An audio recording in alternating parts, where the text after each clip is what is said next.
y de la cuestión social.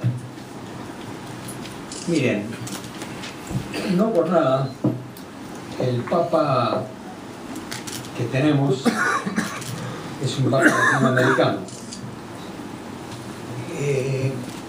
Cuando le eligieron Papa, un cardenal por ahí que dijo, bueno, si no era europeo tenía que ser de Latinoamérica, porque ni un asiático ni un africano todavía está preparado para esta misión. Esa frase del cardenal ese sonó como discriminatoria, pero bien entendida, creo que tenía razón, no por un problema de ser asiático, ser africano o ser latinoamericano, sino por lo que había sido la evolución de la Iglesia en esos continentes. Latinoamérica tuvo una evolución muy fuerte en estos últimos 50 años. Yo estoy cumpliendo este año 50 de sacerdote y pude entrar a un obispo muy cercano a nosotros, Monseñor Aguirre, en San Isidro, que nos informaba a los seminaristas lo que pasaba en la iglesia. Él participaba en el concilio, volvía del concilio, se venía a cenar con nosotros y varias reuniones para explicarnos cómo iba el concilio, qué pasaba. Y entre esas explicaciones nos explicaba lo que pasaba en Latinoamérica. Latinoamérica, el CELAM, fue fundado, el CELAM es el Comité de Obispos Episcopal de Latinoamérica, fue fundado hace más de 50 años. Y los obispos de Latinoamérica se reunieron muchas veces para intercambiar lo que estaba pasando, la visión. Siempre en las reuniones de los obispos hay una visión de la realidad primero, se mira qué es lo que pasa y después se buscan algunas respuestas a esa realidad. Y durante más de 50 años se viene trabajando en esto. Por eso la iglesia latinoamericana es una iglesia que estaba muy como fortalecida para este momento.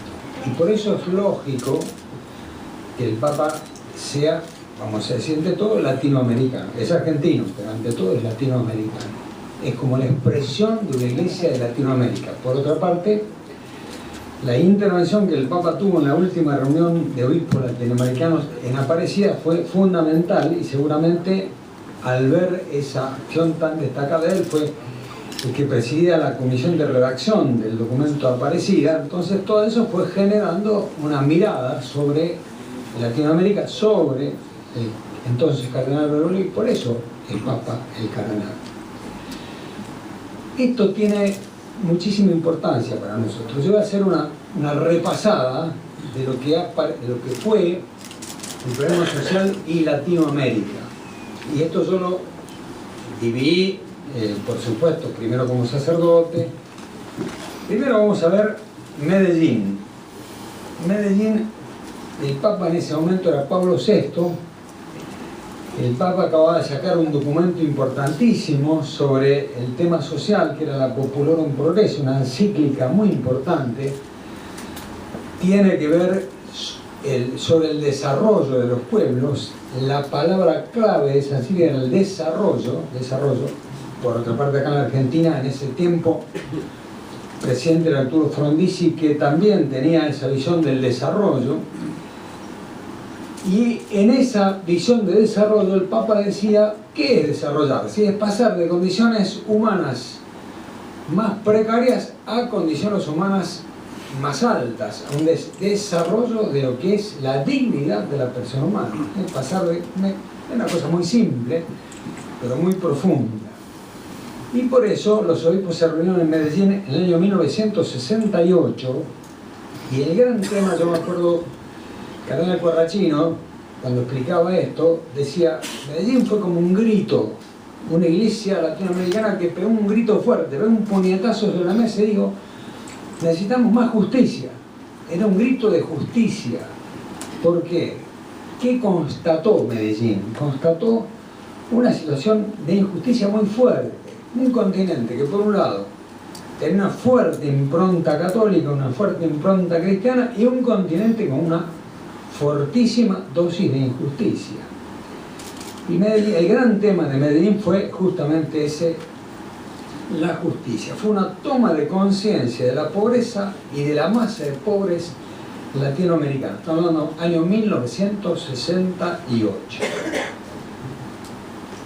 Eso se interpretó como un tema de subdesarrollo provocado por la dependencia de los países latinoamericanos de los grandes países capitalistas. Había una toma de conciencia, estamos mal porque hay quienes nos explotan, de alguna manera. Esa sería la simplificación. Una situación de pecado y de injusticia institucionalizada. Y entonces aparecen los grandes movimientos que de alguna manera son como consecuencia de la situación ideológica que todavía vivía el mundo. Fíjense, había terminado el siglo pasado, había terminado la Guerra Mundial, más o menos 1950, 1946. Todavía quedaban resabios de las corrientes nacionalistas, todavía el mundo estaba dividido en el capitalismo y el marxismo.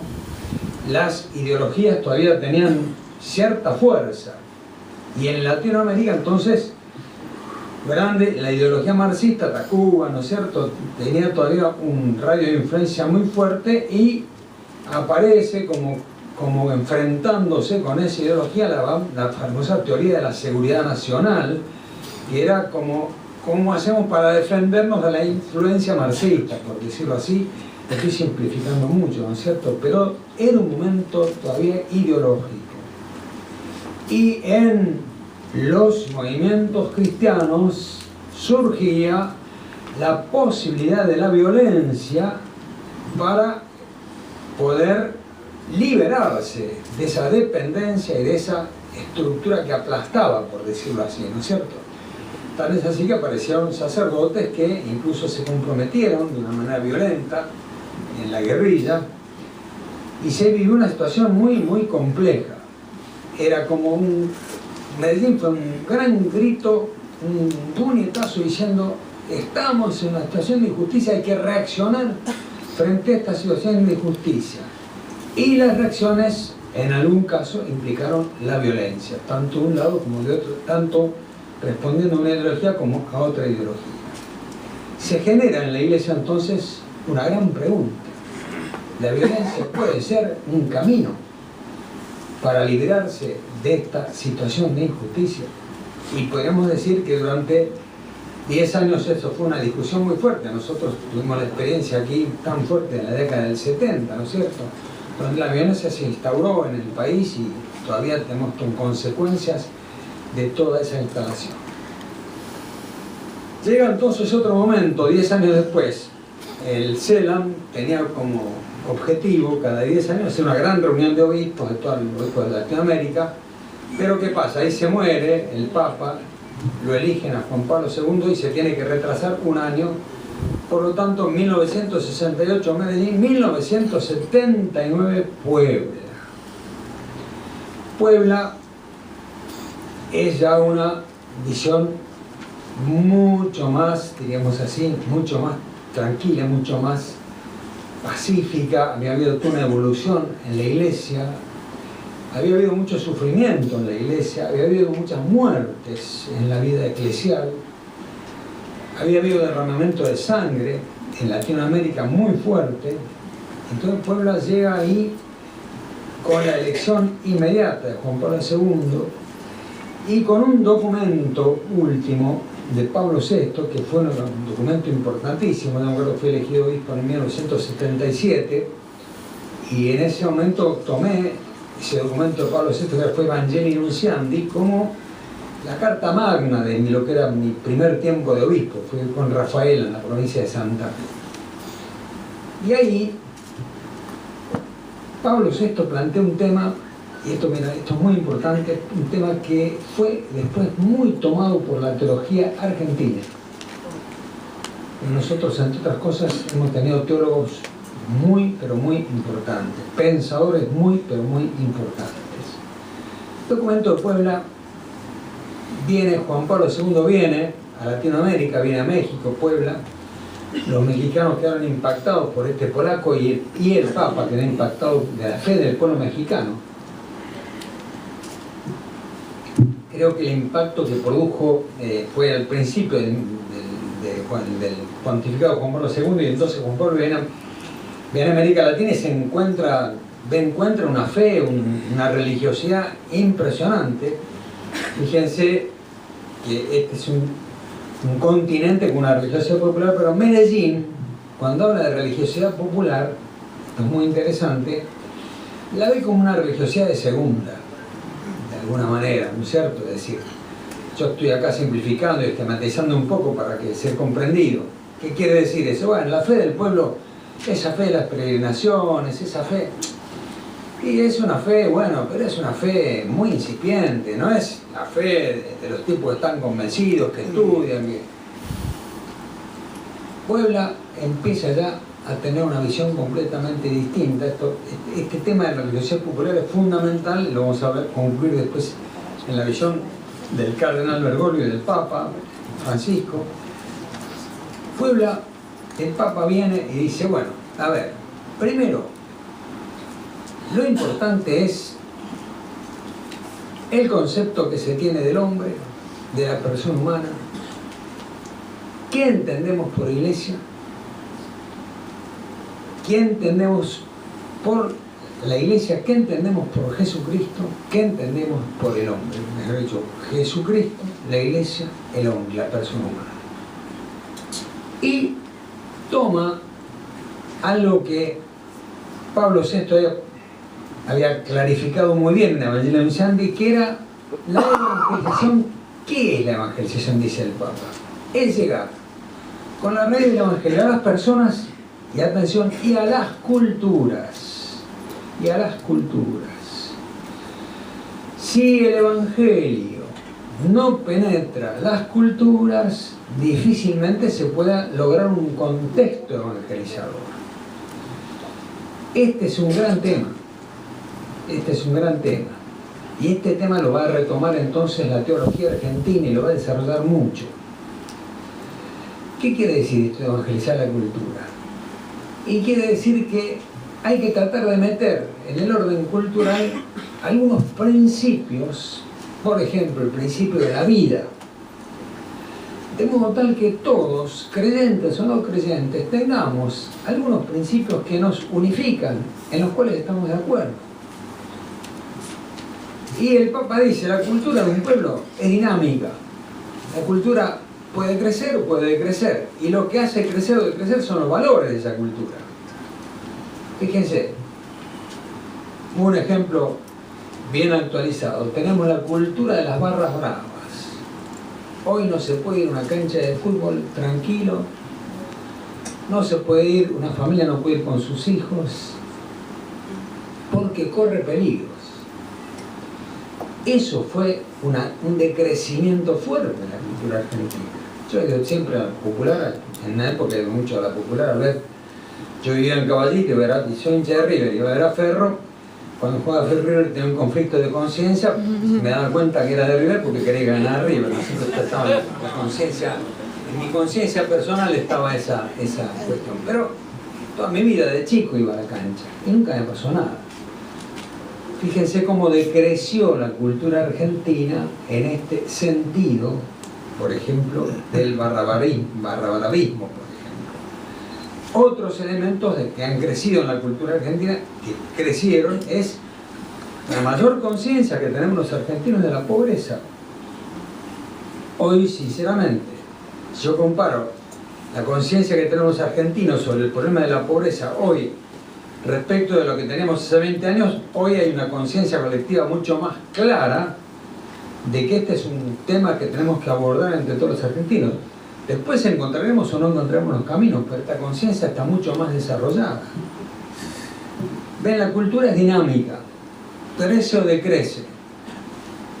Y el Papa dice, en la medida que una cultura esté inundada de valores, esa cultura es una cultura que de por sí genera un contexto de buen crecimiento y buen desarrollo. Porque todos nacemos en una cultura. Y el contexto cultural, si es un contexto violento, fíjense, otro aspecto que hemos crecido. Hoy a nadie se le ocurre en la Argentina hacer un golpe de Estado cuando hay un problema. En otro momento, 40, 50 años atrás, si hubiéramos tenido el problema en los fondos buitres, muchos militares estarían pensando a ver cómo hacemos un golpe de Estado. Hoy a nadie se le pasa por la cabeza. Y frente a un problema como este, a ver cómo lo resolvemos democráticamente. Encontraremos mejores o peores caminos, pero hemos crecido de tal manera que todo tiene que ser resuelto en los contextos de las instituciones democráticas. ¿Ven? Eso es un crecimiento en la cultura argentina. Y entonces el Papa, Pablo VI, tuvo esa visión. Porque antes, cuando yo era chico, por ejemplo, evangelizar o hacer apostolado era agarrar a un tipo y traerlo a misa. Y Pablo VI dice, evangelizar es que el evangelio llegue. El evangelio es una siembra, la evangelización es una siembra, hay que tratar de sembrar el evangelio. Por eso aparece todo el movimiento ecuménico de respeto a los otros cristianos, de construcción con las otras religiones. Cuando yo era chico ni se me pasaba por la cabeza que yo con un protestante iba a poder tener algo en común. Hoy en día vamos a juntarnos con los protestantes, con los judíos, ver cuáles son los valores comunes que tenemos. Tenemos todo el Antiguo Testamento que nos une a los judíos. Tenemos todo el Evangelio que nos une a los protestantes. ¿Cómo vamos trabajando? Ven cómo culturalmente ha habido cambios muy, pero muy importantes. Y este tema es el tema que aborda Puebla. Y se sale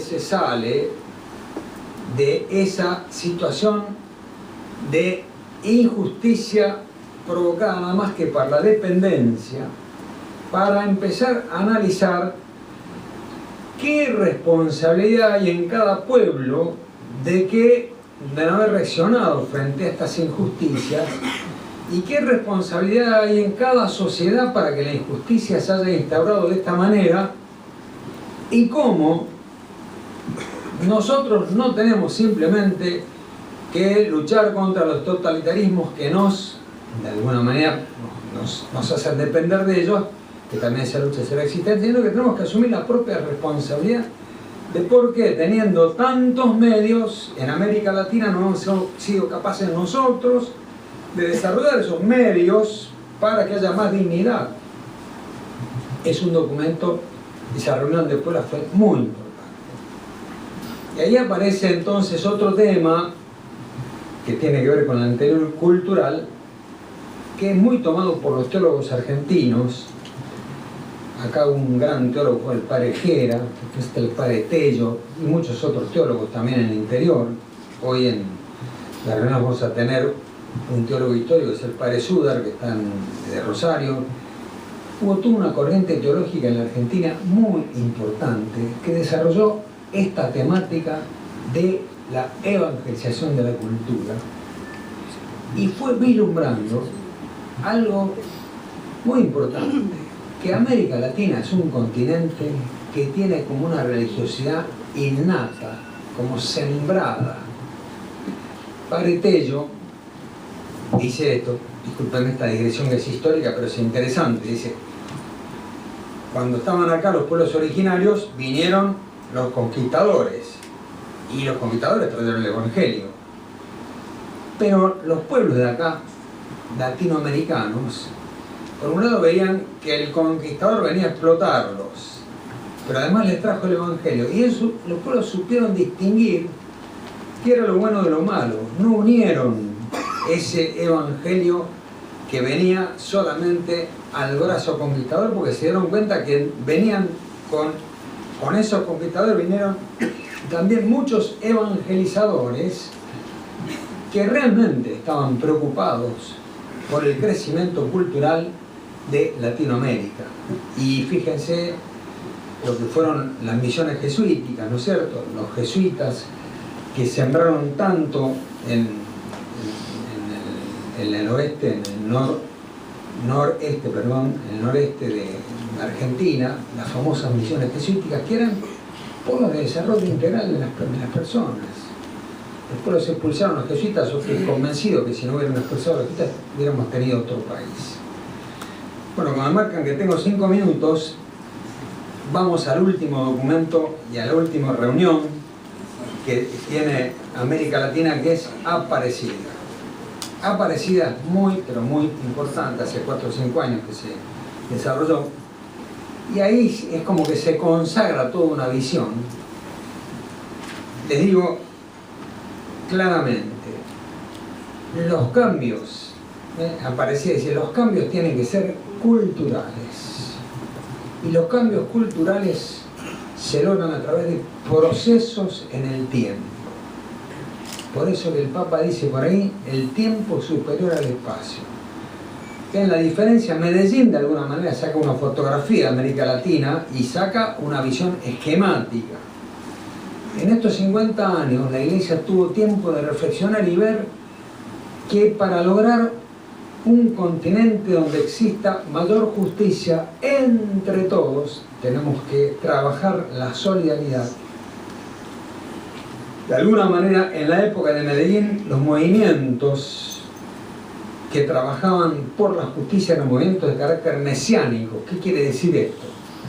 Que esos movimientos sentían que ellos tenían la verdad y que de alguna manera la tenían que llevar adelante, incluso hasta por la violencia. Hoy en día, y acá tiene mucho que ver esta visión de la religiosidad popular, hoy en día hay una conciencia parecida, desarrolla mucho más, la conciencia de pueblo. Somos un pueblo. En este pueblo, fíjense, yo lo veo a todos ustedes. Yo estoy acá arriba, les estoy hablando. Si yo pensara que de alguna manera yo soy un conductor de todos ustedes, tendría una visión mesiánica de ustedes. Si yo pienso que a mí Dios me pone en este lugar para ser un animador de lo que cada uno de ustedes piensa, pero valoro lo que piensa, valoro el movimiento en el que están, valoro la acción sindical en la que están, el movimiento político en el que están, el movimiento empresarial en el que están, valoro lo que han ustedes elaborado, lo que ustedes sienten, lo que ustedes experimentan. Si yo tengo una valoración y un respeto y una ansia de que lo que ustedes puedan aportar es valioso, entonces yo me siento parte de un pueblo, ¿ven? No me siento un mesías que les vengo a decir a ustedes lo que tienen que hacer. Esa es la diferencia entre un movimiento mesiánico y un movimiento que considera que en un pueblo hay valores y que un pueblo tiene que realizar un proceso cultural de autorredención. La dignidad de los argentinos, la mayor justicia, se logra por una corriente solidaria donde todos estamos empeñados de una manera firme y persistente en la realización del bien común. Esto es lo que plantea Aparecida. Y por eso, ven, y en esto el canal Verón tiene una visión muy, muy clara, pero le dice, en esa fe sencilla de un pueblo, hay toda una visión, hay todo un sentido. Y el desarrollo de una persona se da cuando una persona encuentra un sentido a su existencia. Bergoglio justamente va a hablar muy mal del dinero. Y va a hablar muy mal de esa visión capitalista donde la clave de la vida es la obtención del dinero. Y nosotros, frente a los hechos de corrupción que constatamos en nuestro país, nos damos cuenta que el dinero ha sido como la causa de la destrucción de muchas comunidades y sobre todo la causa de empobrecimiento de muchos pobres. Todo hecho de corrupción es sacarle posibilidades a los más pobres. Y entonces, ven, el tema del desarrollo integral es el encuentro de un sentido de la vida. Y en eso estamos todos. No hace falta tener mucha plata para encontrar sentido a la vida. Hay que encontrar una misión en la vida. Y esto, el cardenal Veró le va a decir, y Aparecida va a decir, los pobres muchas veces tienen un sentido de la vida muy fuerte porque tienen una experiencia de pueblo que camina, y un pueblo que camina en el cual todos estamos empeñados en el desarrollo integral de la totalidad. Ven, hay un escape de la visión mesiánica, por decir así, del logro de la justicia, para entrar en un camino de solidaridad donde todos tenemos algo que aportar y todos debemos aportar algo en pos de la superación de aquellas situaciones de indignidad provocadas por la exclusión y por la pobreza. Por eso, ven, el cambio cultural comienza por la contemplación del rostro de Cristo en los más pobres. Ellos tienen algo que aportar. Miren, disculpame 2 minutitos nomás, ¿no? Yo hace, no me acuerdo, más o menos 25 años, en un encuentro latinoamericano, los argentinos, influidos mucho por esa teología argentina de valoración de la religiosidad popular, fuimos a una reunión de jóvenes latinoamericanos en Cochabamba. Y empieza la reunión y eran todas ideas, no se rezaba, no había una imagen de la Virgen. Bueno, los argentinos teníamos ya la peregrinación a Luján. Eso fue un invento argentino, eso fue un invento del padre Tello, un teólogo. Y la peregrinación a Luján tiene un valor impresionante. ¿Por qué camina a Luján la gente? Porque tiene fe. Es un valor muy fuerte. Y los latinoamericanos, un poco ideologizados, nos miraban a nosotros y decían: ustedes caminan a Luján, que nosotros hacemos la transformación de América Latina. Bueno, miraban hasta con desprecio esta valoración que nosotros teníamos del sentimiento religioso cristante en nuestro pueblo. Hoy en día nosotros decimos, y aparecía lo consagra, ¿no? Hay una valoración de toda esa religiosidad popular y ese sentido del pueblo que ha sido unificado por la fe. Y América Latina es como un continente que camina animado por esa fe en Jesucristo y por la fe en María Santísima, ¿no es cierto? Y eso le da todo un sentido a la existencia. Por eso es uno de los grandes aportes de lo religioso. Y es más, el Papa va a hablar de 2 comunidades. Está la comunidad, vamos a decir, en la iglesia está la comunidad eucarística, que ella participa en los sacramentos, pero esa comunidad tiene que estar al servicio del crecimiento de esta otra comunidad de fe, que es la fe del pueblo, la gran fe del pueblo. Por eso entonces, todo el trabajo, y acá termino, el resumen de todas estas reuniones latinoamericanas y la conciencia de cómo se ha trabajado en la Iglesia y cómo tenemos que seguir trabajando hacia un futuro, la Iglesia unida a las otras religiones y unida a todos los hombres de buena voluntad. Primero, totalmente desechada la violencia y la sensación de superioridad de unos sobre los otros, totalmente superadas las corrientes mesiánicas. Segundo, en la fe nos encontramos todos. Todos trabajamos solidariamente en proceso de transformación de la realidad. El tiempo es superior al espacio. Por eso, la superación de la injusticia se da en un proceso. Por supuesto, en los procesos puede haber marchas y contramarchas, pero todos tenemos que estar animados por ese deseo de redención de la pobreza, de superación de la indignidad, y en esos contextos solidarios. La Iglesia entonces desencadena, acompaña y participa en los procesos, donde todos, como pueblo, tenemos algo que aportar a un cambio cultural superador de la crisis fundamental, que es la crisis de servicio, de sentido, la crisis de sentido. Por eso, todos los que tengamos poder acá, todos los que están acá, todos algún poder tienen. En el sindicato, en un partido político, en la empresa, en el barrio, todos tienen un poder.